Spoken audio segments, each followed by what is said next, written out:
السلام علیکم ورحمۃ اللہ وبرکاتہ۔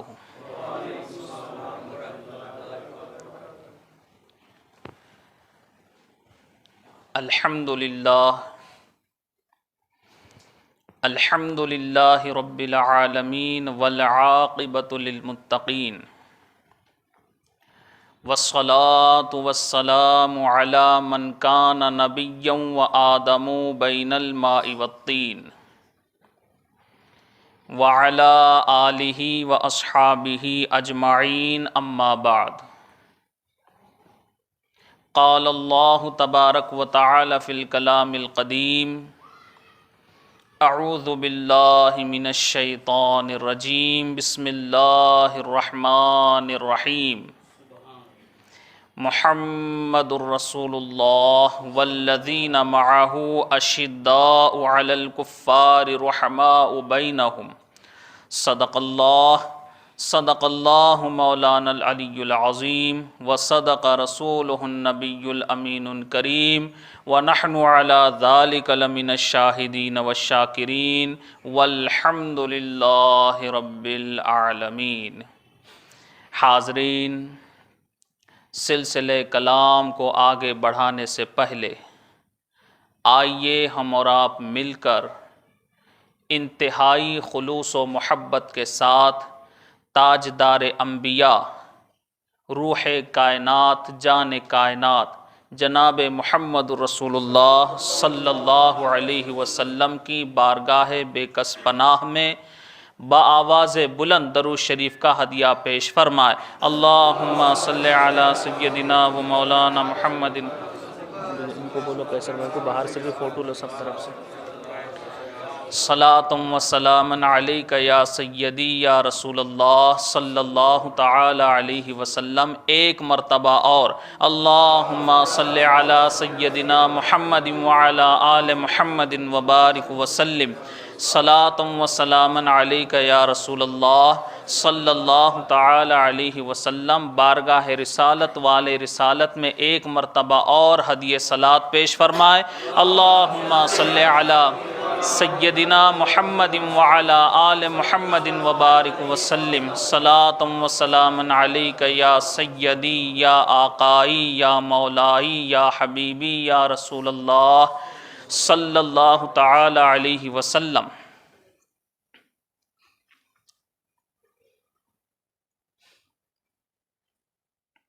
اللہ کا شکر ہے کہ ایسے پرخطر ماحول میں جہاں ہر طرف خوف و ہراس کا ماحول ہے، ڈر کا ماحول بنا ہوا ہے، مگر ایسے ماحول میں بھی اللہ تبارک و تعالیٰ نے ہمیں آپ کو اپنے گھر میں جمع ہونے کا موقع عطا فرمایا۔ اس سے معلوم ہوا کہ ایمان والے کسی بیماری سے نہیں ڈرتے، صرف خدا سے ڈرتے۔ جو اللہ پر ایمان رکھتے ہیں وہ کسی کے ڈرانے سے نہیں ڈرتے، صرف اور صرف خدا سے ہی ڈرتے۔ اور اگر اللہ پر ایمان ہے، یقین ہے، تو بیماری جو لوگوں نے ماحول بنایا ہے کہ قریب رہنے سے، ایک دوسرے کے ٹچ میں آنے سے بیماری ہوں گی، تو اگر ہمارا اللہ پر اور تقدیر پر ایمان ہے تو دور رہ کر بھی بیماری ہونے والی۔ اگر تقدیر پر ہمارا ایمان ہے، ہم چاہے لاکھ بچنے کی کوشش کرے، کوئی ہمیں بچا نہیں سکتا اگر تقدیر میں بیماری ہے۔ تو میں سمجھتا ہوں کہ شاید اگر کسی کے دل میں ڈر نہ ہو تو یہ جو سوشل ڈسٹنس آپ نے رکھا ہے اس کو اگر پورا کر دیں گے تو بہتر ہوگا۔ اگر آپ کو خوف نہیں ہے اور اللہ کی ذات پر یقین ہے تو قریب آئے، کیونکہ ہمارا اللہ اس کے رسول پر ایمان ہے۔ ہمارے نبی نے فرمایا کہ ایسی محفلوں میں، ایسی مجلسوں میں جو قریب ہو کر بیٹھتے ہیں تو ان پر خدا کی رحمت برستی ہے۔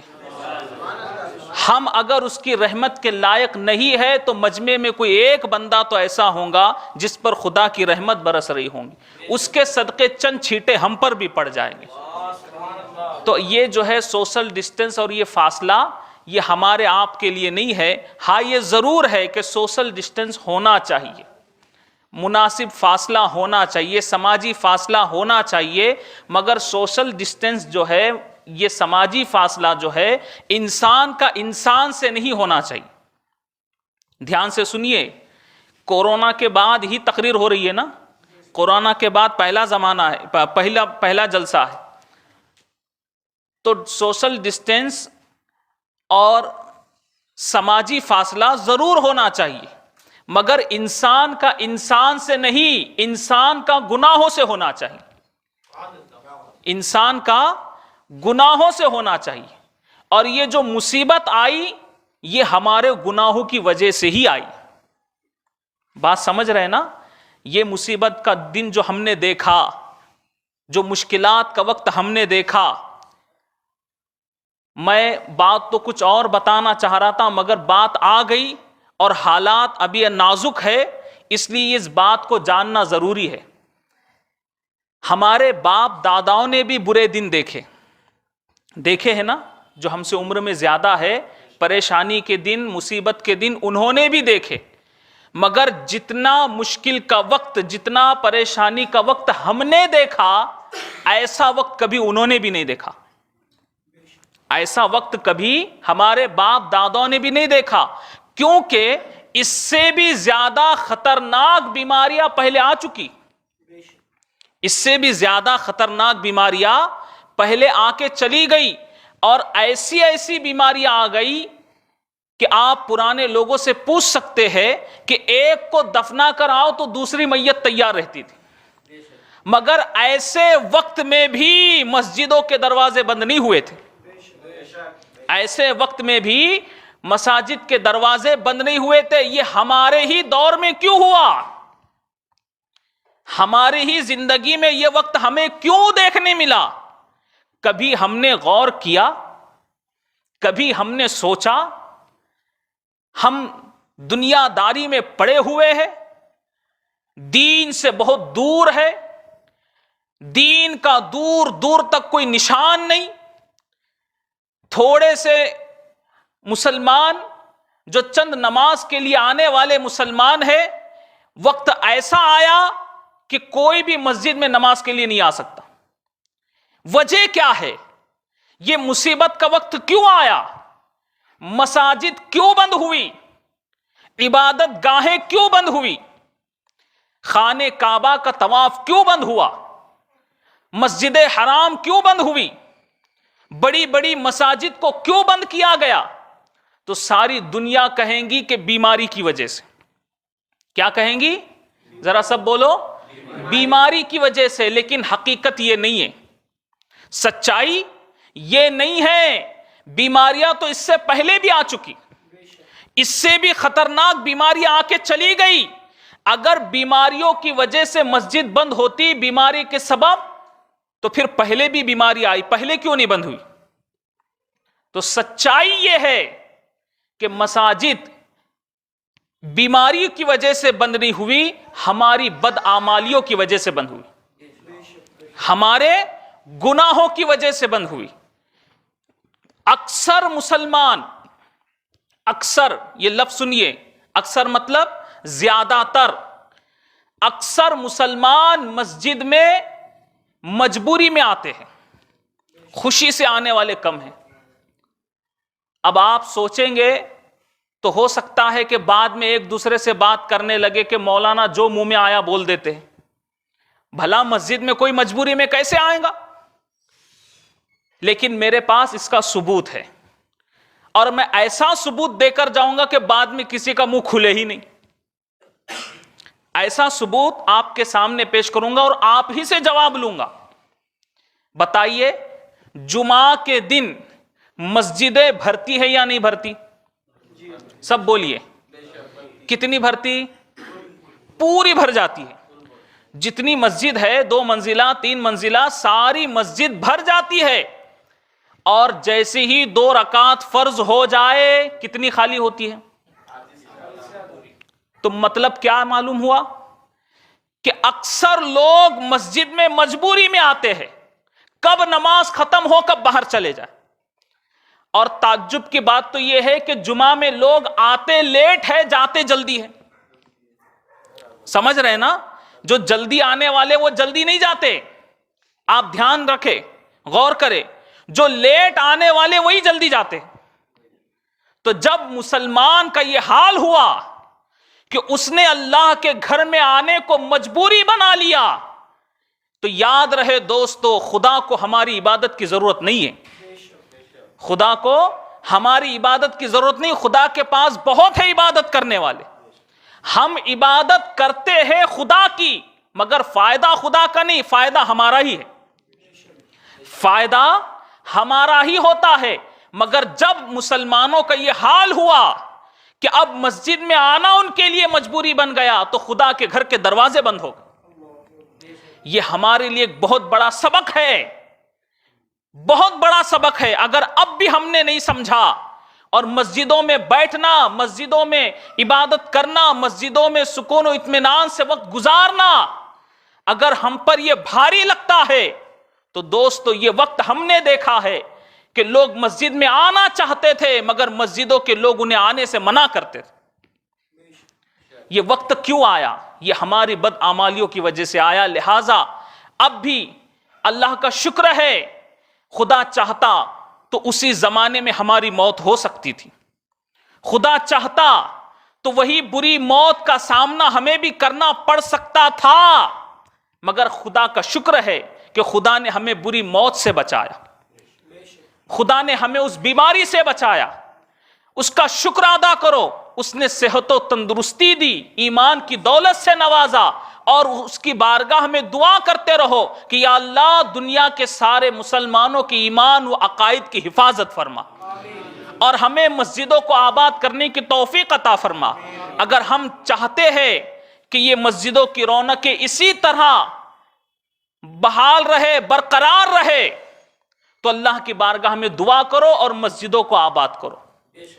اور اگر اب بھی ہم نہیں سدھرے، اب بھی ہم نے اپنے آپ کو نہیں بدلا، تو یاد رہے اس سے بھی برا وقت آئے گا. اس سے بھی برا وقت آئے گا، آ سکتا ہے، کوئی تعجب کی بات نہیں. ذرا بتاؤ، کیا کبھی جتنے لوگ یہاں بیٹھے ہوئے ہیں، کبھی کسی نے سوچا تھا کہ ایسا بھی وقت ہماری زندگی میں آئے گا کہ ہم کبھی تراویح نہیں پڑھیں گے مسجد میں؟ کبھی کسی نے سوچا تھا؟ مگر آیا نا وقت. اب اگلے عذاب کا، اگلی مصیبت کا انتظار نہ کرو، خدا سے دعا کرتے رہو، اچھے عمل کرو. خدا نے صحت و تندرستی دی، کرم فرمایا، دوبارہ مسجدوں کے دروازے کھل گئے. کہ اب آپ چاہتے ہیں دوبارہ مسجدوں کے دروازے بند ہو جائے؟ خدا سے دعا کرو یا اللہ کبھی ایسا وقت نہ آئے کہ مسجدوں کے دروازے دوبارہ بند ہو. اللہ ہم سب کی دعا کو قبول فرمائے اور ہمیں ذوق عبادت عطا فرمائے، مسجدوں کو آباد کرنے کی توفیق عطا فرمائے.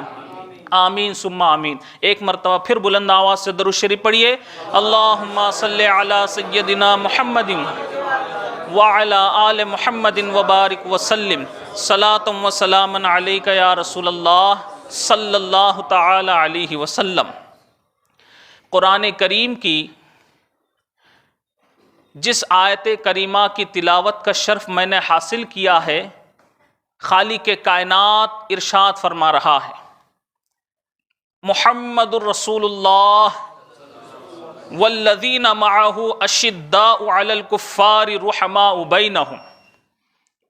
محمد صلی اللہ علیہ وسلم اللہ کے رسول ہے، اور ان کے ساتھ والے جو کافروں پر سخت اور آپس میں رحم دل. ایک آسان ترجمہ آپ کے گوش گزار کر دیا. اللہ تبارک و تعالی نے اس آیت میں پہلے اپنے محبوب کی رسالت کا اعلان فرمایا کہ محمد صلی اللہ علیہ وسلم اللہ کے رسول ہے. اس کے بعد ان کے ساتھ والوں کا ذکر ہو رہا ہے، اور ساتھ والوں سے مراد تمام کے تمام صحابہ کرام جنہوں نے ماتھے کی آنکھوں سے حالت ایمان میں نبی کو دیکھا اور حالت ایمان میں دنیا سے چلے گئے، نبی کے ساتھ والے یہ تمام کے تمام صحابہ کرام جو آپس میں، جو کافروں پر سخت اور آپس میں رحم دل۔ اب چونکہ یہ جلسہ شان حضرت سیدنا ابو بکر صدیق رضی اللہ تعالیٰ عنہ کے نام سے منسوب ہے، ویسے تو تمام کے تمام صحابہ پر ہمارا ایمان ہے، اور بحمدہ تعالی ہم تمام کے تمام صحابہ سے محبت اور عقیدت بھی رکھتے ہیں، مگر نسبت کے اعتبار سے تھوڑے سے وقت میں حضرت سیدنا ابو بکر صدیق رضی اللہ تعالیٰ عنہ کی شان اور ان کا مقام آپ لوگوں کو سناؤں گا تاکہ ان کی شان و عظمت ہم سمجھیں۔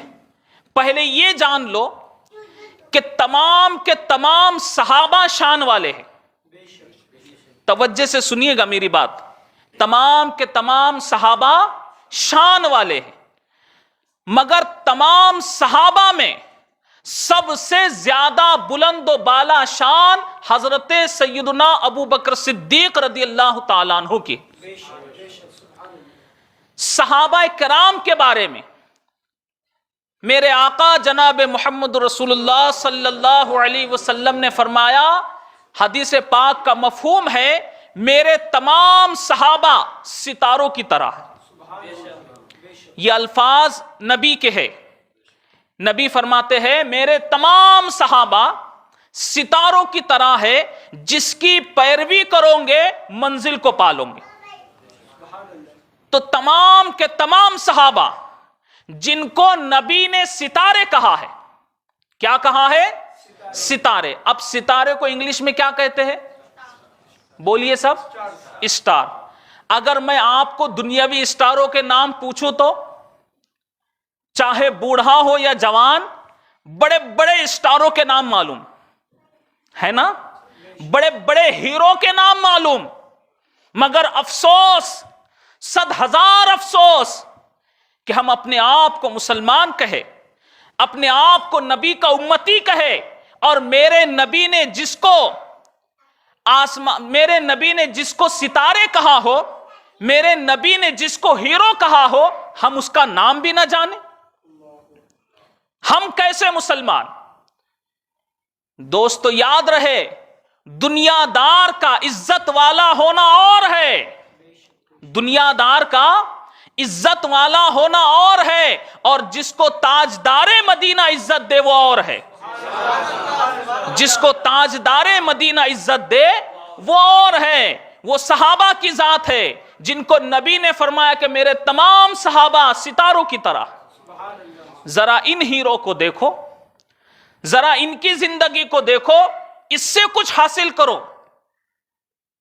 اور ہمارا دنیا کا مزاج یہ ہو گیا، معاشرے کا حال یہ ہو گیا کہ بڑے بڑے اسٹاروں کو ہم دیکھتے ہیں، جانتے ہیں، پہچانتے، اور کچھ تو اتنے گہرائی والے ہوتے ہیں جو ان کی پوری ڈیٹیل نکالتے ہیں، اور کچھ ایسے بھی ہوتے ہیں جو ان کی نقل بھی کرتے ہیں، شکل تو ویسی نہیں مگر نقل ویسی ہوتا ہے یا نہیں؟ بولیے، یہ مزاج معاشرے کا ہو چکا ہے۔ مگر دوستو میرے نبی نے ان ستاروں کے بارے میں، ان صحابہ کے بارے میں کیا فرمایا؟ میرے تمام صحابہ ستاروں کے مانند ہیں۔ آئیڈیل بنانا ہو تو صحابہ کو بناؤ، جو ایمان والے ہیں، جو آخرت پر ایمان رکھتے ہیں، تو وہ اپنے نبی کی بات پر بھی ایمان رکھتے ہیں کہ ہمیں اپنا پیشوا اور رہنما کسی کو بنانا ہے تو صحابہ کی زندگی کو دیکھو، ان کے نقش قدم پر چلو۔ نبی نے گارنٹی دی ہے، نبی نے ضمانت دی ہے کہ تم اپنی منزل کو پالو گے، یہ نبی نے فرمایا ہے کہ تم منزل کو پالو گے۔ دنیا میں کوئی کسی کی نقل کرے گا تو کامیاب نہیں ہو سکتا۔ کامیاب یہ لوگ نہیں ہیں جن کو دنیا دار نے عزت دی ہے، کامیاب وہ لوگ ہیں جن کو پروردگار نے عزت دی ہے، جن کو تاجدار مدینہ نے عزت دی ہے۔ اور اب آپ اسی سے اندازہ لگا لو کہ جب صحابہ ایسی شان والے ہیں کہ کوئی صحابی چاہے وہ کتنی کم عمر والا کیوں نہ ہو، کم عمل والا کیوں نہ ہو، یا کوئی عمل اس نے کیوں نہ کیا ہو، مگر ایک بار بھی اگر اس نے حالت ایمان میں نبی کو دیکھا، دیکھ کر گھر گیا، ایمان لانے کے بعد گھر گیا، نہ نماز پڑھی، نہ روزہ رکھا، نہ حج کیا، نہ زکوٰۃ دی، نہ کوئی اعمال صالحہ کیا، انتقال ہو گیا، اب وہ صحابی ہے اور اتنا بڑا مرتبہ ہے، اتنا بڑا مقام ہے کہ کوئی غوث و قطب اس صحابی کے برابری نہیں کر سکتا، کوئی غوث و قطب اس صحابی کی برابری نہیں کر سکتا۔ تو جب ایک صحابی کا یہ مقام ہے تو آپ اندازہ لگائیے صحابہ میں جسے سب سے افضل مقام ملا ہو۔ ہر جمعہ کو خطیب جب خطبہ پڑھتا ہے اس میں بھی بڑے تعجب کی بات ہے، بہت سے لوگ امام دوسرا سلام پھیرنے سے پہلے تک مسجد میں آتے رہتے، خطبہ بھی نہیں سنتے۔ سمجھ رہے نا بات؟ اتنی مجبوری ہے لوگوں میں۔ اپنے آپ کو بدلو اور ذرا سمجھو ان کی شان کیا ہے۔ لہذا جب امام خطبہ پڑھتا ہے تو خطبے میں کہتا ہے افضل البشر بعد الانبیاء بالتحقیق، کہ انبیاء کے بعد سب سے افضل بشر ہے تو حضرت سیدنا صدیق اکبر رضی اللہ تعالی، وہ شان ہے صدیق اکبر کی۔ اب تک کبھی خطبے میں آپ نے سنا تھا؟ جو توجہ سے سنتے ہیں وہ سنے ہوں گے، باقی لوگ کبھی دھیان نہیں دیتے۔ مگر اب یاد رکھنا کہ ہر جمعہ کو خطیب منبر پر کھڑے ہو کر ان کی شان بیان کرتے۔ حضرت ابوبکر صدیق انبیاء کے بعد سب سے افضل بشر ہے، ان کی شان کا کیا پوچھنا۔ ایک مرتبہ ہماری ماں، سارے مومنین کی ماں، ام المومنین حضرت عائشہ صدیقہ رضی اللہ تعالی عنہا، حضور علیہ السلام حضرت عائشہ کے آغوش میں اپنا سر انور رکھ کر آرام فرما رہے، آسمان ستاروں سے بھرا ہوا ہے۔ ام المومنین نے حضور علیہ السلام سے پوچھا، دریافت کیا، یا رسول اللہ صلی اللہ علیہ وسلم، کیا آسمان کے تاروں کے برابر بھی کسی کی نیکیاں ہے؟ ذرا سوال پر غور کیجئے گا۔ ام المومنین جو سوال کر رہی ہے، کس سے سوال کر رہی ہے؟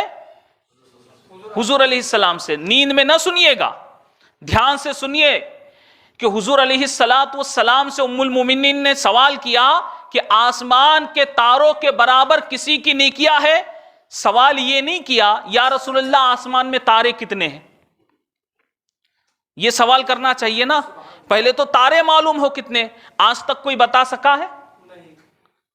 کسی کو معلوم ہے آسمان میں کتنے تارے ہیں؟ نہیں نا بھائی، آپ لوگ ایسا بول رہے جیسے آپ کو معلوم ہے، اتنا خاموشی سے جواب دے رہے۔ معلوم ہے تو بولیے، نہیں معلوم ہے نا۔ تو ام المومنین نے یہ سوال نہیں کیا کتنے تارے، بلکہ یہ پوچھا آسمان کے تاروں کے برابر بھی کسی کی نیکیاں ہے۔ اس سے پتا چلتا ہے کہ ام المومنین کا عقیدہ یہ تھا کہ میرے نبی کو علم ہے کہ آسمان میں کتنے تارے۔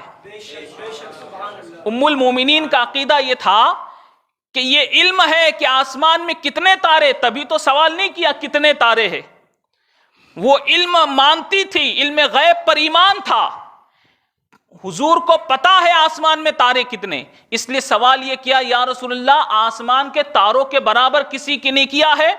تو حضور علیہ السلام نے فرمایا، عائشہ ہاں، عمر ہے جن کی نیکیاں آسمان کے تاروں کے برابر ہے۔ حضرت عمر فاروق رضی اللہ تعالیٰ عنہ جن کی نیکیاں آسمان کے تاروں کے برابر ہے۔ اب رشتے کے لحاظ سے ام المومنین حضرت عائشہ یہ حضور کی بیوی تھی، لیکن رشتے کے لحاظ سے صدیق اکبر کی بیٹی ہے۔ حضرت ابوبکر صدیق کی کیا ہے؟ بیٹی ہے۔ رشتے کے لحاظ سے صدیق اکبر کی بیٹی ہے، اور قرآن کے لحاظ سے، ایمانی لحاظ سے حضرت عائشہ بھی صدیق اکبر کی ماں ہے۔ حضرت عائشہ بھی صدیق اکبر کی کون ہے؟ ماں ہے، کیونکہ قرآن کہتا ہے کہ نبی کی بیویاں تمہاری ماں ہے، تو سارے ایمان والوں کی ماں، تو ایمان والوں میں صدیق اکبر ہی بھی ہے۔ تو قرآن کے لحاظ سے حضرت عائشہ صدیق اکبر کی ماں ہے، لیکن اب اپنے والد کا نام نہیں سنا تو پوچھا یا رسول اللہ صلی اللہ علیہ وسلم میرے والد ابو بکر کی نیکیاں کہاں گئی؟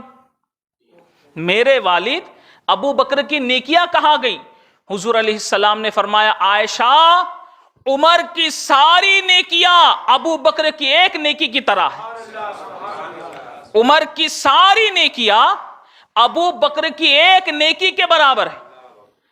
تو اس سے پتا چلا کہ حضرت سیدنا ابو بکر صدیق کی شان کتنی عرفہ و اعلیٰ ہے کہ جہاں حضرت عمر کی تاروں کے برابر نیکیاں ہے، وہ ساری نیکیاں صدیق اکبر کی ایک نیکی کی طرح۔ یہ شان ہے صدیق اکبر کی۔ علماء نے لکھا ہے، علماء فرماتے وہ ایک نیکی جو حضرت عمر کی ساری نیکیوں پر بھاری غار ثور والی نیکی ہے۔ یہ غار ثور کا واقعہ تو بہت مشہور ہے، لیکن تعجب کی بات یہ ہے کہ اس واقعے کو لوگ صرف قوالی میں سنتے ہیں۔ بہت اکثر لوگ جو ہے اسے سنتے ضرور ہے لیکن کبھی سمجھتے نہیں اس سے کیا عقیدہ ملتا ہے، ایمان کتنا مضبوط ہوتا ہے۔ یہ غار ثور کا واقعہ کیا ہے؟ جب حضور علیہ السلام نے مکہ مکرمہ میں اسلام کی دعوت دینا شروع کی تو مکہ کے لوگ حضور علیہ السلام کے دشمن ہو گئے۔ وہی لوگ جو حضور علیہ السلام کو امین و صادق مانتے تھے، امین و صادق کہتے تھے، جب حضور نے دعوت حق پیش کی تو وہی مخالف ہو گئے، وہی دشمن بن گئے، بہت تکلیفیں دی، بہت پریشان کیا، مسلمانوں کو بھی ستایا گیا، یہاں تک کہ مسلمانوں کو بھی اپنا وطن چھوڑنا پڑا۔ اور حضور علیہ السلام کو بھی اللہ کی طرف سے حکم ہوا کہ جب ہمارا حکم ہوگا تو تمہیں بھی ہجرت کرنا ہوگی۔ اب حضور علیہ السلام اللہ کے حکم کے انتظار میں ہے، اور حضور علیہ السلام نے حضرت ابو بکر صدیق سے یہ کہا کہ اے ابو بکر جب خدا کا حکم آئے گا تو ہمیں بھی ہجرت کرنا ہوگی۔ کس سے کہا؟ بولیے سب، حضرت ابو بکر صدیق سے۔ ذرا وفاداری دیکھو، عشق دیکھو، محبت دیکھو۔ لوگ صحابہ کی زندگی کے تقوی بتاتے ہیں، صحابہ کیسا تقوی پرہیزگاری والے تھے، صحابہ میں تقوی کیسا تھا۔ جہاں صحابہ کا تقوی پرہیزگاری والا عمل دیکھو، وہی صحابہ کا عشق رسول بھی دیکھو، وہی ان کی وفاداری بھی دیکھو، وہ اپنے نبی کے کیسے وفادار تھے۔ جب صدیق اکبر سے حضور نے کہا کہ ہمیں بھی حکم ہوگا تو ہجرت کرنا ہوگی، اور جب مسلمان مکہ سے ہجرت کر کے مدینے کی طرف روانہ ہوئے تو مکہ میں صرف 3 لوگ رہ گئے۔ کتنے لوگ؟ 3 لوگ رہ گئے۔ ایک حضور علیہ السلام، دوسرے حضرت ابو بکر صدیق رضی اللہ تعالیٰ عنہ، اور تیسرے حضرت مولا علی شیر خدا رضی اللہ عنہ۔ یہ تینوں مکہ میں رہے، باقی مسلمان چلے گئے ہجرت کر کے۔ پھر جب حکم ہوا خدا کا، ہجرت کا حکم ہوا، تو حضور علیہ السلام کو حکم ہوا کب تھا؟ رات کے وقت۔ ہجرت کا حکم کب ہوا تھا؟ رات کے وقت۔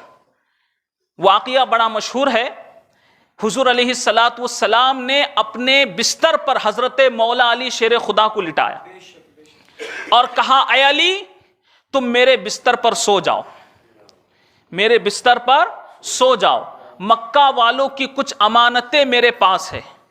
ذرا خیال کرے کتنا نازک وقت ہے۔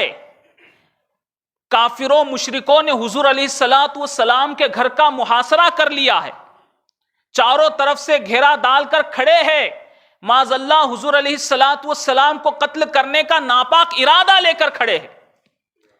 ایسے نازک وقت میں بھی نبی کو امانت کا خیال ہے، ایسے نازک وقت میں بھی لوگوں کی امانتیں دینے کا حضور کو خیال ہے۔ حضور علیہ السلام نے حضرت علی سے فرمایا تم میرے بستر پر سو جاؤ اور صبح اٹھ کر یہ فلاں کی امانت ہے، فلاں کی امانت ہے، فلاں کی امانت ہے، یہ امانت اسے دے کر تم بھی مدینہ آ جانا۔ اب ذرا صحابہ کا ایمان و عقیدہ دیکھو، حضرت علی سے یہ کہا، کسی نے حضرت علی سے پوچھا اے علی ذرا بتاؤ اس رات جب نبی نے تمہیں اپنے بستر پر سلایا، گھر کے باہر تو سب دشمن کھڑے تھے، ہتھیار لے کر کھڑے تھے، جان جانے کا خوف تھا، جان کا ڈر تھا، مگر ایسے نازک وقت میں تمہیں نیند کیسے آئی؟ سمجھ رہے نا بات کو؟ حضرت علی سے پوچھا، جان جانے کا ڈر تھا، ہم لوگوں کا تو حال ایسا ہوا کہ صرف خبر سن کے ڈر گئے، ہر دن کتنے بڑھ رہے، ہر دن کتنے بڑھ رہے، ہر دن کتنے، کئی لوگ تو ڈر کے مر گئے۔ صحیح ہے یا غلط؟ لیکن وہ کتنا نازک وقت ہوگا۔ حضرت علی سے پوچھا اے علی اس رات تمہیں کیسی نیند آئی؟ حضرت مولا علی شیر خدا جواب دیتے ہیں کہ میں اسی رات ایسا سویا کہ نہ اس سے پہلے کبھی سویا نہ اس کے بعد کبھی سویا، نہ اس سے پہلے کبھی سویا، نہ اس سے پہلے کبھی سویا نہ اس کے بعد کبھی سویا، ایسی نیند اس رات مجھے آئی۔ پوچھا علی کیسے؟ کہا اس لیے کیونکہ نبی نے مجھ سے کہا تھا۔ دیکھیے نبی کی بات پر کیسا ایمان، نبی نے کہا تھا اے علی تم سو جاؤ، صبح اٹھنا، مکہ والوں کی امانتیں دینا اور تم بھی مدینہ آ جانا۔ اگر میری موت ہوتی تو نبی مجھ سے کبھی نہ کہتے، اگر میری موت ہوتی تو نبی کبھی نہ کہتے۔ نبی کی بات سے مجھے یقین ہو گیا آج کی رات کچھ بھی ہو سکتا ہے مگر مجھے موت نہیں آ سکتی، مگر مجھے موت نہیں آ سکتی۔ یہ ہے صحابہ کا ایمان، یہ ایسے وفادار جو نبی نے کہا اس پر کامل یقین ہے، جان کا بھی ڈر نہیں۔ اس کے بعد حضور علیہ السلام حضرت ابوبکر صدیق اپنے گھر سے نکلے، باہر کافر کھڑے تھے، مگر مشہور ہے کہ حضور علیہ السلام نے کنکریاں اٹھائی، سورہ یاسین شریف کی تلاوت کی، ان کی طرف پھینک دی، کافر آنکھ مسلتے رہ گئے۔ حضور علیہ السلام ان کے سامنے سے نکل گئے مگر انہیں نظر نہیں آئے، حضور علیہ السلام نظر نہیں آئے۔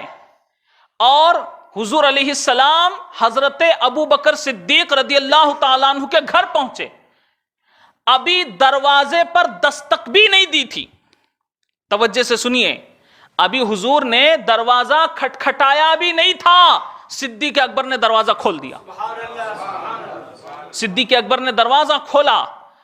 حضور علیہ السلام نے فرمایا اے ابو بکر تم سوئے نہیں تھے؟ اللہ اکبر، تم سوئے نہیں تھے؟ صدیق اکبر جواب دیتے یا رسول اللہ صلی اللہ علیہ وسلم جس دن سے آپ نے مجھے کہا تھا کہ خدا کا حکم ہوگا اور ہمیں ہجرت کرنا ہوگی، اس وقت سے لے کر آج تک میں نہیں سویا، اس وقت سے لے کر آج تک میں نہیں سویا، پتہ نہیں کب خدا کا حکم ہو آپ میرے گھر آئے اور مجھے اٹھانے کی زحمت اٹھانا پڑے، آپ کو تکلیف نہ ہو، اس لیے اس وقت سے لے کر آج تک میں نہیں سویا۔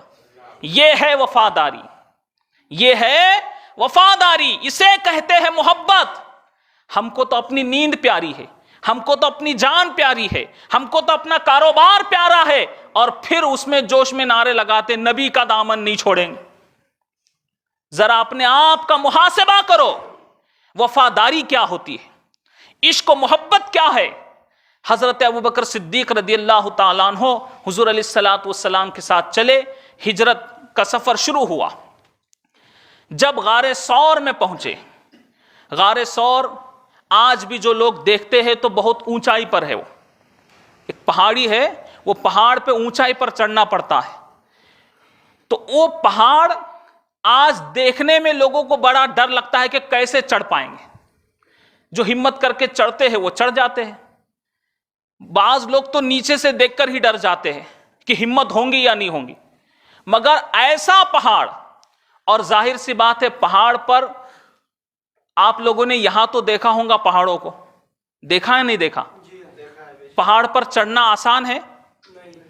اس میں نوکیلے پتھر بھی ہوتے ہیں. تو جب وہ پہاڑ پر چڑھنا شروع ہوا، کیونکہ کافر پیچھے گھات میں لگے ہوئے تھے، تو جب سفر شروع ہوا تو حضور علیہ السلام بھی چل رہے ہیں، صدیق اکبر بھی چل رہے ہیں. مگر جب صدیق اکبر نے دیکھا کہ حضور علیہ السلام کے نازک تلووں میں کنکریاں چبھ رہی ہے، تو غیرت صدیق کو گوارا نہیں ہوا. حضرت ابوبکر صدیق رضی اللہ تعالیٰ عنہ نے فرمایا، یا رسول اللہ صلی اللہ علیہ وسلم، میری غیرت گوارا نہیں کرتی کہ آپ کے تلوے میں یہ چبھ جائے، کنکریاں چبھ جائے، مجھے گوارا نہیں. یا رسول اللہ، آپ میرے کندھوں پر آ جاؤ، آپ میرے کندھوں پر آ جاؤ. تو حضور علیہ السلام کو حضرت سیدنا ابوبکر صدیق نے اپنے کندھے پر بٹھایا، اور حضور کو اپنے کاندھے پہ بٹھا کر وہ پہاڑ چڑھنا شروع کیا. ذرا اس منظر کو سامنے لاؤ اور ذرا دیکھو کہ وہ کیسا عشق ہے، نبی سے کیسی محبت ہے کہ نبی کے تلوے میں کنکریاں چبھ جائے یہ بھی گوارا نہیں. نبی کو کندھے پر اٹھایا اور چلنے لگے، اور انداز بھی یہ تھا کہ بار بار چڑھتے بھی جاتے اور حضور کے قدموں کا بوسہ بھی دیتے، کیونکہ حضور کندھوں پر تھے تو قدم سینے کے پاس تھے. صدیق اکبر چڑھتے بھی رہتے، حضور کے قدموں کا بوسہ بھی دیتے رہتے. اسی منظر کو دیکھ کر، اس واقعے کی منظر کشی کرتے ہوئے اعلیٰ حضرت امام احمد رضا خان فاضل بریلوی نے لکھا ہے کہ تیری معراج کہ جانے تو کہاں تک پہنچا، تیری معراج کہ جانے تو کہاں تک پہنچا، میری معراج کہ میں تیرے قدم تک پہنچا، میری معراج کہ میں تیرے قدم تک پہنچا. صدیق اکبر قدموں کو چومتے جا رہے ہیں. غار میں پہنچے، غار کے پاس پہنچے، اندر بہت گندگی تھی.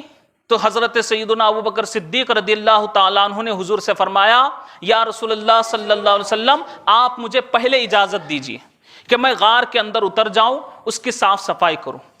کئی سوراخ اس میں تھے. اپنے کپڑوں کو پھاڑ کر وہ سارے سوراخ انہوں نے بند کیے. ایک سوراخ بچ گیا، ایک سوراخ بچ گیا. اس ایک سوراخ پر حضرت ابوبکر صدیق نے اپنی ایڑی لگا دی اور حضور علیہ السلام کو آواز دی، یا رسول اللہ آپ آ جائیے. اپنی ایڑی لگا کر پیر سیدھا کیا اور حضور علیہ السلام سے فرمایا کہ یا رسول اللہ صلی اللہ علیہ وسلم، اب آپ آرام کیجئے، اب آپ آرام کیجئے. اب ذرا وہ نقشہ سامنے لاؤ. حضرت ابوبکر صدیق رضی اللہ تعالیٰ عنہ کے آغوش میں امام الانبیاء اپنا سر انور رکھے ہوئے ہیں. تاجدار انبیاء اپنا سر انور رکھ کر آرام کر رہے ہیں. بعض لوگ کہتے ہیں کہ صدیق اکبر کی شان میں اتنی تعریف کرنے کی کیا ضرورت، اتنی تعظیم کی کیا ضرورت. ارے نادانو، حضرت ابو بکر صدیق رضی اللہ تعالیٰ عنہ کی ذات ہے ہی قابل تعظیم. حضرت ابو بکر صدیق کی ذات ہے ہی قابل تعظیم، کیوں نہ ہو. وہ رحل سمجھتے ہیں نا، جس پر قرآن شریف رکھا جاتا ہے، وہ رحل کسی دنیا کے مارکیٹ میں ہی بنا ہے، صحیح ہے نا. اور کس سے بنا رہتا ہے؟ پہلے لکڑی سے بنتا تھا، پلاسٹک آ گئے. لیکن جو بھی ہے جس پر قرآن رکھا جاتا ہے، وہ رحل لکڑی کا ٹکڑا جس پر قرآن رکھا گیا، وہ اتنا قابل تعظیم کہ لوگ اس کی عزت کرتے ہیں. وہ لکڑی کا ٹکڑا جو دنیا میں ہی کسی مارکیٹ میں بنا ملا، اس لکڑی کے ٹکڑے کی عزت کہ اس پر قرآن رکھا جاتا ہے، تو صدیق اکبر کیسے قابل عزت ہوں گے کہ ان پر صاحب قرآن نے اپنا سر رکھا. صاحب قرآن نے حضرت ابو بکر صدیق نے اپنا سر انور رکھا. حضرت صدیق اکبر کے آغوش میں نبی نے سر انور رکھا. اور پھر وہ سانپ جو کئی برسوں سے نبی کے دیدار کا مشتاق تھا، نبی کے دیدار کا، لکھا ہے روایتوں میں ہے کہ وہ سانپ جو حضرت عیسیٰ علیہ السلام کے زمانے میں تھا، اور اس نے حضرت عیسیٰ علیہ السلام کے زمانے میں یہ خبر سنی تھی کہ میرے بعد آخری نبی خاتم الانبیاء آنے والے ہیں، جو سارے انبیاء کے امام ہوں گے۔ تو حضرت عیسیٰ علیہ السلام سے اس نے نبی آخر الزماں کی تعریف سنی تھی۔ حضرت عیسیٰ علیہ السلام کے 500 سال کے بعد کا زمانہ ہمارے نبی کا زمانہ، عیسیٰ علیہ السلام کے 500 سال کے بعد کا زمانہ ہمارے نبی کا زمانہ۔ اس زمانے میں اس نے خبر سنی، اور تب سے اس نے یہ بھی سنا تھا کہ جب اس نبی کو لوگ ستائیں گے، وہ ہجرت کریں گے، تو ہجرت کے وقت وہ غار ثور میں رکیں گے۔ تو اس وقت سے وہ سانپ نبی کے دیدار کا مشتاق بنا، اسی غار میں بیٹھا ہوا تھا۔ اب اس نے اس غار میں ہر طرح سے باہر آنے کی کوشش کی۔ ذرا توجہ دیجئے، کپڑا لگایا تھا نا حضرت ابوبکر صدیق نے سوراخوں میں، سانپ پھونک دیتا تو کپڑا جل جاتا، کسی بھی سوراخ سے سانپ آ سکتا تھا، مگر سانپ بھی جب آیا تو کسی اور سوراخ سے نہیں، اسی مقام سے آیا جہاں صدیق اکبر کی ایڑی لگی ہوئی، جہاں ان کا تلوا لگا ہے، اور وہاں آ کر وہ سانپ انہیں ڈسنے لگا۔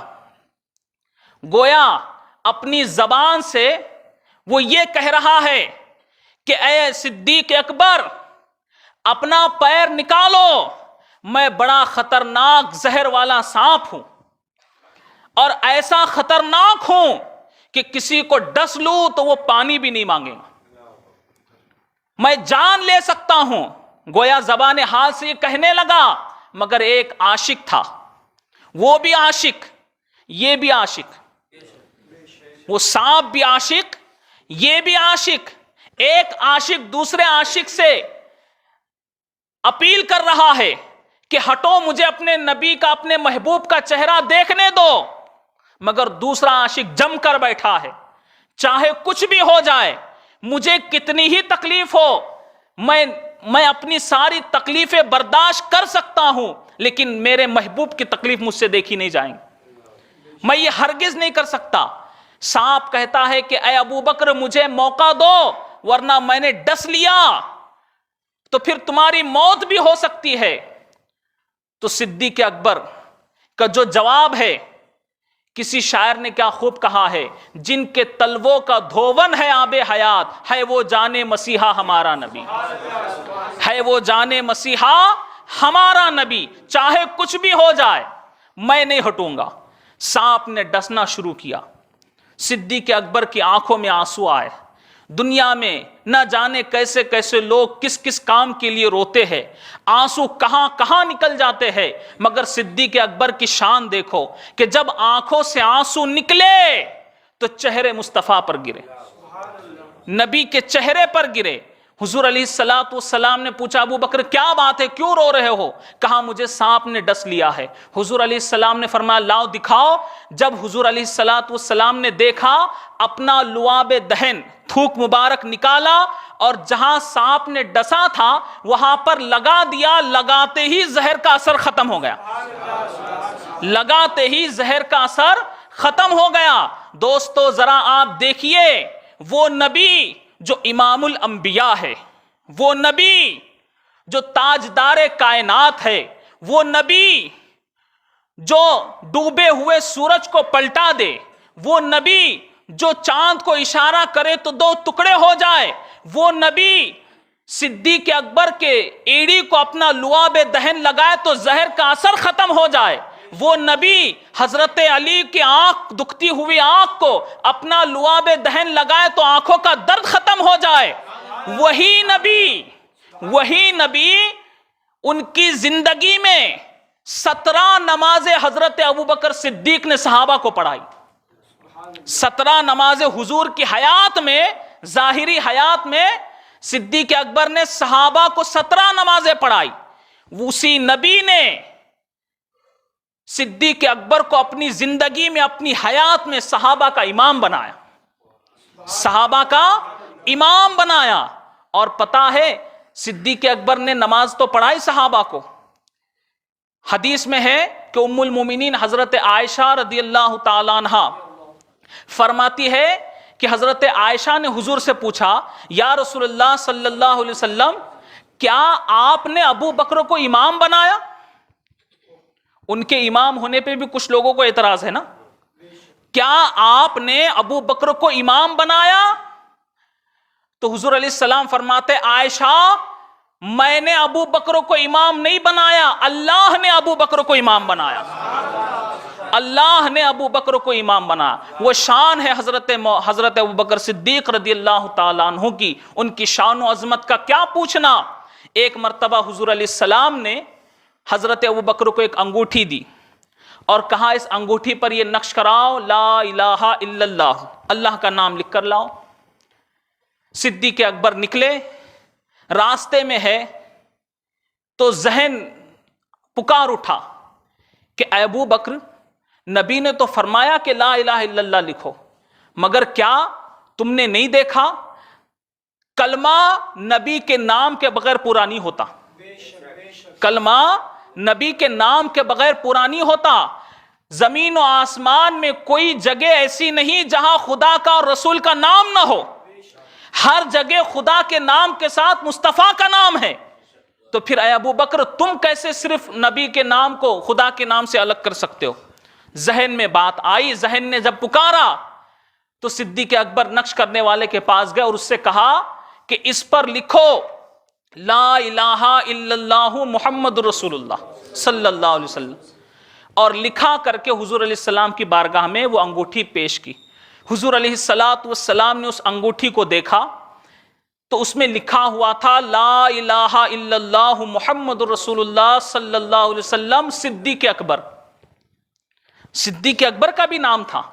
حضور نے فرمایا اے ابو بکر میں نے تم سے کہا تھا کہ اس میں صرف اللہ کا نام لکھو لا الہ الا اللہ، تم نے میرے بھی نام کا اضافہ کیا، میرے نام کے ساتھ ساتھ اپنا خود کا بھی نام لکھا.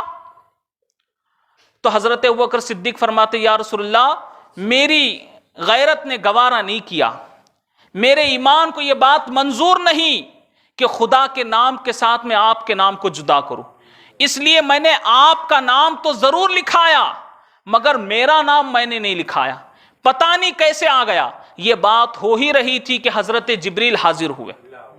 حضرت جبریل حاضر ہوئے اور فرمایا یا رسول اللہ صلی اللہ علیہ وسلم جیسے حضرت صدیق اکبر کو یہ گوارا نہیں کہ آپ کا نام خدا کے نام سے الگ ہو، ایسے ہی خدا کو منظور نہیں کہ آپ کے نام کے ساتھ صدیق اکبر کا نام جدا ہو. اس لیے خدا نے مجھے حکم دیا اور میں نے وہ نام لکھا. یہ شان ہے حضرت ابوبکر صدیق رضی اللہ تعالیٰ عنہ کی. اسی طرح جنگ تبوک کے موقع پر حضور علیہ السلام نے جنگ کے لیے، جہاد کے لیے اللہ کی راہ میں مال دینے کی ترغیب دی کہ اللہ کی راہ میں اپنا مال دو. اتفاق سے اس وقت حضرت عمر رضی اللہ تعالیٰ عنہ کے پاس مال زیادہ تھا. انہوں نے سوچا کہ آج تو میں حضرت ابوبکر کے آگے بڑھ جاؤں گا. ذرا دیکھو صحابہ کی زندگی سے، آئیڈیل بنانا ہے تو ان کو بناؤ، کسی ہیرو کو مت بناؤ. ہیرو کے پیچھے پڑھو گے تو زیرو ہی بنو گے. سمجھ رہے نا؟ آئیڈیل بنانا تو ان کی زندگی کو دیکھو، ان کے اندر بھی جذبہ تھا آگے بڑھنے کا، مگر بزنس میں نہیں، کاروبار میں نہیں، دنیا داری میں نہیں. ان کے اندر جذبہ تھا نیکیوں میں آگے بڑھنے کا کہ ہم ان سے زیادہ نیکیاں کریں. ہم نے کبھی یہ جذبہ اپنے اندر پیدا کیا؟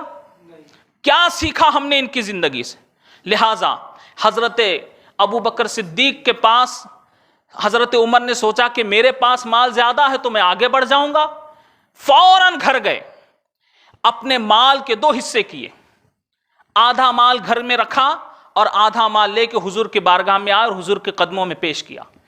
یا رسول اللہ صلی اللہ علیہ وسلم میری طرف سے یہ مال جنگ کے لیے. حضور نے پوچھا اے عمر گھر والوں کے لیے بھی کچھ چھوڑا ہے؟ تو حضرت عمر نے فرمایا آدھا مال چھوڑ کر آیا ہوں اور آدھا مال راہ خدا میں دے دیا. یہ بات ہو ہی رہی تھی کہ کیا دیکھتے ہیں حضرت ابو بکر صدیق رضی اللہ تعالیٰ عنہ اپنے گھر کا سارا مال جمع کر کے ایک گٹھڑی بنا کر سر پہ گٹھڑی کو رکھ کے یہاں تک کہ جو کپڑا جو لباس پہنا ہوا تھا وہ بھی اتار دے، وہ اتار کر ایک چادر لپٹے، بٹن کی جگہ کانٹے لگے ہوئے، اس حالت میں حضور کی بارگاہ میں حاضر ہوئے اور وہ سارا مال حضور کے قدموں میں پیش کیا۔ یا رسول اللہ یہ مال اللہ کی راہ میں لگا دو۔ حضور علیہ السلام نے پوچھا اے ابو بکر گھر والوں کے لیے کیا چھوڑا؟ اے ابو بکر گھر والوں کے لیے کیا چھوڑا؟ تو حضرت صدیق اکبر فرماتے یا رسول اللہ گھر والوں کے لیے اللہ کے رسول کو چھوڑ کر آیا۔ پروانے کو چراغ تو بلبل کو پھول بس، صدیق کے لیے ہے خدا کا رسول بس۔ سب کچھ قربان کر دیا۔ جب ایسی قربانی صدیق اکبر نے پیش کی تو اسی وقت حضرت جبریل حاضر ہوئے۔ حضور علیہ السلام نے دیکھا کہ حضرت جبریل تشریف لائے اور حضرت جبریل نے کہا یا رسول اللہ صلی اللہ علیہ وسلم اللہ تبارک و تعالی صدیق اکبر کو سلام کہتا ہے۔ وہ ذات ہے حضرت ابو بکر صدیق کی کہ جن کو خدا کا سلام آیا ہے۔ اللہ تعالیٰ صدیق اکبر کو سلام کہتا ہے اور پوچھتا ہے کہ ایسی فقر میں ایسی فقیری میں صدیق اکبر ہم سے راضی ہے؟ پوچھئے ایسی حالت میں وہ ہم سے راضی ہے؟ دوستو بندے کا خدا سے راضی ہو جانا یہ بڑی بات ہے۔ بندے کا خدا سے راضی ہو جانا یہ بڑی بات ہے۔ صدیق اکبر کی شان کتنی اعلیٰ و عرفہ ہے۔ خدا پوچھتا ہے کہ ابو بکر مجھ سے راضی ہو؟ اے ابو بکر اس حالت میں تم مجھ سے راضی ہو؟ سنتے ہی آنکھوں سے آنسو جاری ہو گئے، وجد کی کیفیت میں آئے اور عرض کی یا رسول اللہ صلی اللہ علیہ وسلم میری کیا بساط، میری کیا اوقات، میں تو خدا کا بندہ ہوں اور خدا مجھ سے پوچھتا ہے راضی ہے؟ یا رسول اللہ آپ کو گواہ بنا کر کہتا ہوں میں اپنے رب سے راضی ہوں، راضی ہوں، راضی ہوں، میں اپنے رب سے راضی ہوں۔ دوستو یہ شان ہے حضرت ابوبکر صدیق رضی اللہ تعالیٰ عنہ کی۔ اب آخر میں ایک بات بتا کر اپنی بات کو ختم کرو، شان صدیق اکبر کیا ہے، مقام و مرتبہ ان کا کیا ہے۔ ہر مومن، ہر ایمان والا یہ تڑپ رکھتا ہے کہ میں زندگی میں ایک بار نبی کے در پہ حاضری دوں۔ یہ تڑپ رکھتا ہے نا، زندگی میں ایک بار نبی کا در دیکھوں، میں ایک بار زندگی میں نبی کے در پہ جاؤں، یہ ہر مومن کی تمنا ہے۔ اور جو لوگ جا کر آئے ان کی کیا تمنا ہے؟ جو جا کر آئے وہ تمنا کرتے کہ بار بار نبی کے در پہ جائیں، بار بار نبی کے در پہ جائے۔ اور ذرا سوچو، ہر مومن سوچتا ہے کہ ایک بار نبی کے در پہ جاؤ، جو جا کر آنے والا وہ سوچتا بار بار جاؤں۔ وہ در رسول کیسا ہے؟ وہ در رسول کیسا ہے جس پر روزانہ 70,000 فرشتے حاضری کے لیے آتے ہیں۔ حدیث میں ہے کہ حضور کے روزے پر روزانہ 70,000 فرشتے، صبح کو 70,000، شام کو 70,000، روزانہ 70,000 فرشتے آتے ہیں، حضور کے در پہ حاضری دے کر واپس جاتے ہیں۔ اور جو فرشتے حضور کے در پہ آ کے حاضری دے کر چلے گئے، اب قیامت تک ان کا نمبر نہیں آنے والا۔ در رسول کیا ہے؟ اب قیامت تک ان فرشتوں کا نمبر نہیں آئے گا۔ وہ رسول کا در، وہ رسول کا روزہ جس پر روزانہ 70,000 فرشتے صبح، 70,000 فرشتے شام کو حاضری دینے آتے ہیں۔ ہر مومن نبی کے در پہ جانے کی تمنا رکھتا ہے، جو جا کر آئے وہ بار بار جانے کی تمنا رکھتا ہے۔ وہی نبی حضرت ابو بکر صدیق کے گھر جب حیات تھے تو روزانہ 2 مرتبہ جایا آیا کرتے تھے۔ جب حضور علیہ السلام حیات تھے، ام المومنین حضرت عائشہ فرماتی ہے کہ جب سے میں نے ہوش سنبھالا تب سے میں نے دیکھا کہ حضور علیہ السلام روزانہ 2 مرتبہ ہمارے گھر آیا جایا کرتے۔ تو جس کے در پہ جانے کی تمنا سارے مومن کرتے ہیں، جس کے در پہ روزانہ 70,000 فرشتے جاتے ہیں، وہ نبی روزانہ صدیق اکبر کے گھر آیا کرتے. یہ شان ہے، یہ مقام ہے حضرت ابوبکر صدیق رضی اللہ تعالیٰ عنہ کا. عزیزان گرامی، برادران ملت اسلامیہ، اس طرح سے آپ کے بے شمار فضائل و مناقب ہیں، ساری رات بھی اس کے لیے کم ہو جائے. مگر خدا کا شکر ہے کہ اللہ تبارک و تعالیٰ نے مجھے آپ کو یہ موقع دیا کہ ہم ان کی بارگاہ میں کچھ خراج پیش کر سکیں. دوستو، یہ ایسے بلند و بالا شان کے مالک ہے کہ ان کا چرچا زمین پر نہیں، آسمان میں فرشتے کرتے. وہ بات ذہن سے نکل گئی تھی کہ جب حضرت ابوبکر نے اپنا سارا مال لا کے حضور کی بارگاہ میں پیش کیا، اور جب حضرت جبریل آئے تو حضور نے دیکھا کہ جبریل امین نے بھی وہی لباس پہنا ہے جو لباس صدیق اکبر نے پہنا، جو لباس صدیق اکبر نے پہنا ہے وہی لباس. حضور نے پوچھا، ہے جبریل کیا بات ہے، تم نے ایسا لباس پہنا جو ابو بکر نے پہنا ہے؟ کہا، یا رسول اللہ آپ مجھے ہی کیا دیکھتے ہیں، ذرا نگاہ اٹھا کر آسمان کی جانب دیکھو، ہر فرشتے نے وہی لباس پہنا جو صدیق اکبر نے پہنا تھا. اللہ نے حکم دیا کہ آج سارے ملائکہ اسی لباس میں آ جائے جو لباس میرے ابو بکر نے پہنا. اس ادا کو خدا نے اتنا پسند کیا ہے کہ ان کا چرچا آسمان میں ہوتا ہے. اور دوستو، ہم کتنے خوش نصیب ہے کہ ایسے حضرت ابوبکر صدیق کی محبت میں ہم نے ایک پروگرام رکھا، یہ جلسہ رکھا. ہمیں آپ کو ان کی شان و عظمت کو جاننا اور ہمارے بچوں کو بتانا ضروری ہے. ابھی تو صرف ان کی شان و عظمت کا مختصر ذکر میں نے آپ کے سامنے کیا. ان کی زندگی کے بہت سے پہلو ہے اور ہر پہلو پر بہت لمبی چوڑی گفتگو ہو سکتی ہے. لہٰذا سرے دست یہ بتانا ہے کہ بحمدہ تعالی راج گرو نگر میں لوگوں نے محنت کر کے اس پروگرام کو رکھا. اللہ تعالیٰ ان کی اس محنت کو قبول فرمائے اور اس کا اجر عظیم بہتر سے بہتر دنیا آخرت میں ان کو عطا فرمائے. لیکن صرف ایک پروگرام سے کچھ نہیں ہوتا، ایک جلسے سے کچھ نہیں ہوتا. تعجب کی بات ہے کہ زندگی میں اتنے جلسے ہوئے، اس سے کچھ نہیں ہوا. ہوا کیا؟ ایک جلسے سے کیا ہوگا؟ ہمارے اندر جو کمی ہے یہ کوئی اور پوری نہیں کر سکتا، ہم کو خود کو ہی پوری کرنا ہے. اس کمی کو کس کو پوری کرنا ہے؟ ہم کو خود کو پوری کرنا. بھوک لگنے کے بعد کھانا بن کر سامنے تو آئے گا، لیکن کھانے کی تکلیف کس کو اٹھانی ہے؟ بولیے. اب اگر کسی کے سامنے کھانا آئے اور وہ کہے نہیں سامنے رہنے دو، میں نہیں کھاؤں گا، میرا پیٹ بھر جائے گا، ہو سکتا ہے کیا؟ بولیے. تو پھر ہم جب محنت ہی نہیں کریں گے تو کامیاب کیسے ہوں گے؟ مسجدوں کو آباد کرو. اور یہ جلسوں کا مقصد یہ ہے کہ ہم 11ویں بڑے دھوم سے کرتے، چھٹی بڑے دھوم سے کرتے. اچھی بات ہے، ضرور کرو، مگر جب کوئی ایک چھوٹے سے صحابی کی برابری کوئی غوث و کتب نہیں کر سکتا، کسی صحابی کی برابری کوئی غوث و کتب نہیں کر سکتا، تو پھر ہم نے تو صحابہ کے نام بھی نہیں جانے، ہم نے یہ بھی نہیں جانا کہ یہ کون ہے. اور بتا دوں تمہیں کہ یہی وہ صحابہ ہے جن کی وجہ سے ہمیں دین اسلام ملا ہے، جن کی وجہ سے ہمیں عقیدہ و ایمان ملا ہے.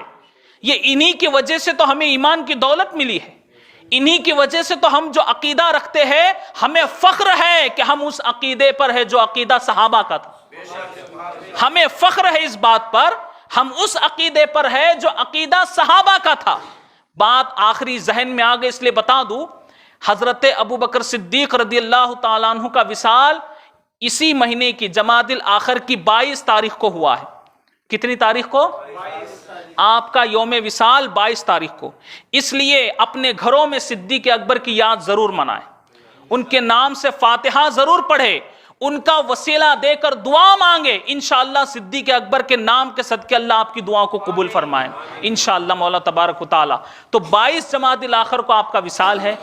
جب آپ کے وصال کا وقت قریب آیا، حضرت ابوبکر صدیق کے وصال کا وقت قریب آیا، تو حضرت علی کو آپ نے بلایا اور کچھ وصیتیں کی اور کہا، اے علی، جب میرا انتقال ہو جائے تو تم ہی مجھے غسل دینا، تم ہی مجھے غسل دینا، کفن دینا، اور میرا جنازہ تیار کرنے کے بعد حضور علیہ الصلاۃ والسلام کے روزے کے سامنے رکھ دینا اور حضور کی بارگاہ میں عرض کرنا، یہ وصیت حضرت ابوبکر صدیق حضرت علی سے کر رہے، اور یہ عرض کرنا کہ یا رسول اللہ صلی اللہ علیہ وسلم، آپ کا یار غار صدیق وفادار آپ کے قدموں میں جگہ چاہتا ہے، اگر حضور علیہ السلام کے روزے کا دروازہ خود بخود کھل جائے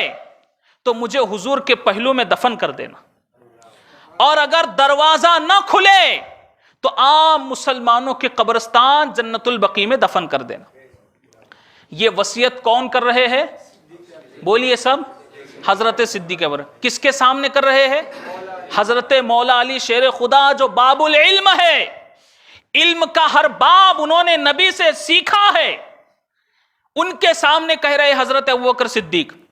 ظاہر سی بات ہے دوسرے بھی صحابہ ہوں گے، مگر حضرت صدیق اکبر کی اس بات پر نہ حضرت علی نے اعتراض کیا، نہ کسی صحابی نے اعتراض کیا، خاموش رہے۔ یہاں اعتراض کا موقع تھا، کوئی آج کے زمانے کا، وہ تو صحابہ تھے نا۔ کون تھے وہ؟ سب کے سب صحابی تھے، کوئی وہابی نہ تھے۔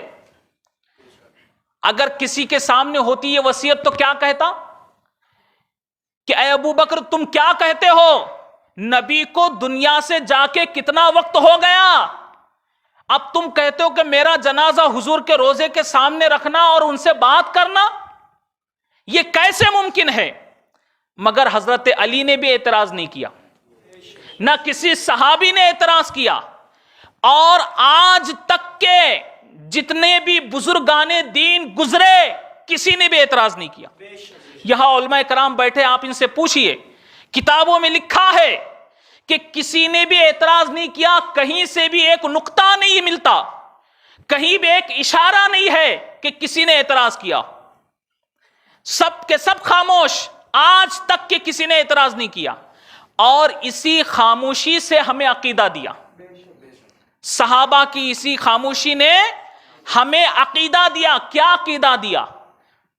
کیا عقیدہ ملا؟ صدیق اکبر کا عقیدہ نبی حیات ہے، فاروق اعظم کا عقیدہ نبی حیات ہے، عثمان غنی کا عقیدہ نبی حیات ہے، مولا علی کا عقیدہ نبی حیات ہے، حسنین کریمین کا عقیدہ نبی حیات ہے، امام اعظم کا عقیدہ نبی حیات ہے، امام شافعی کا عقیدہ نبی حیات ہے، امام احمد بن حنبل کا عقیدہ نبی حیات ہے، امام مالک کا عقیدہ نبی حیات ہے، غوث اعظم کا عقیدہ نبی حیات ہے، غریب نواز کا عقیدہ نبی حیات ہے، پوری اہل سنت جماعت کا عقیدہ نبی حیات ہے، نبی زندہ ہے۔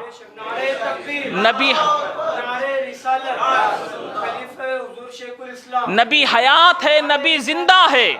نبی کے زندہ ہونے کا عقیدہ یہ خاموشی نے ہمیں دیا کہ کسی نے اعتراض نہیں کیا، سب مانتے ہیں کہ نبی زندہ ہے، اور امتی جو کہتا ہے نبی سنتے بھی ہے، نبی جواب بھی دیتے ہیں، مگر نہ ماننے کی جب ضد ہی پکڑ لی ہے تو کون سمجھائے؟ جس نے نہ ماننے کی ضد ہی پکڑ لی ہے وہ ثبوت ہونے کے بعد بھی نہیں مانتے۔ ایسا نہیں کہ ثبوت نہیں ہے، مگر اب کسی نے یہ دعویٰ کر دیا کہ میں یہ ثابت کر کے بتاؤں گا کہ کوا سفید ہے، اب اس کو کوئی بھی دلیل دے، کوئی بھی سمجھائے تو وہ مانے گا؟ اب اس نے تو دعویٰ کر دیا کہ میں ثابت کر کے بتاؤں گا۔ بیگم نے پوچھا یہ دعویٰ تم نے کیسے کر دیا؟ پوری دنیا میں تو کوئی بتا نہیں سکتا سفید کوا کیسا ہوگا، سفید کوا کہاں ہے، اور تم نے دعویٰ کر دیا میں ثابت کروں گا، کیسے ثابت کروں گے؟ تو وہ جناب کیا جواب دیتے؟ وہ کہتا جب میں مانوں گا ہی نہیں تو ثابت کیسے ہوں گا؟ تو جب عقل پہ پردے پڑے ہیں، کچھ بھی دلیل دینے کے بعد نہیں ماننا چاہتے تو کتنی دلیلیں دیں گے؟ اور جب اللہ تعالیٰ نے ان کی عقلوں پر، دلوں پر مہر لگا دی ہے تو پھر دلیلوں کا بھی ان پر کوئی اثر ہونے والا نہیں۔ لیکن بحمدہ تعالیٰ ہم جن صحابہ کے عقیدے پر ہے وہ عقیدہ بالکل حق ہے، اور اس کا ثبوت بھی ہے کہ میرے نبی ہر امتی کی بات سنتے بھی ہے، جواب دیتے بھی ہے۔ حضرت صدیق اکبر کے جنازے کو حضور کے روزے پر لے جایا گیا، رکھا گیا. حضرت مولا علی شیر خدا نے وہی وصیت کے الفاظ دہرائے. ابھی الفاظ پورے بھی نہیں ہوئے تھے، نبی کے روزے کا دروازہ خود بخود کھل گیا اور آواز آئی کہ یار کو یار کے پاس لے آؤ، یار کو یار کے پاس لے آؤ. یہ شان ہے صدیق اکبر کی. عزیزان گرامی، برادران ملت اسلامیہ، باتیں تو بہت ہے مگر چاہتا ہوں کہ ان باتوں سے ہم اور آپ کچھ حاصل کرے، اپنے ایمان کو تازہ کرے. صرف ایک مجلس نہیں، ایسی مجلسیں بار بار کرو تاکہ ہمارا ایمان تازہ ہوتا رہے اور ہمیں مسجد کی طرف آنے کے لیے ہمارے دل صاف ہو جائے اور ہمیں ذوق و شوق پیدا ہو جائے. امید کرتا ہوں کہ اللہ تبارک و تعالی ہم سب کو عمل کی توفیق عطا فرمائے. جو کہا گیا سنا گیا اس پر ہمیں آپ کو عمل کرنے کی توفیق عطا فرمائے. وآخر دعوانا ان الحمد للہ رب العالمین. کھڑے ہو جائے، صلاۃ و سلام.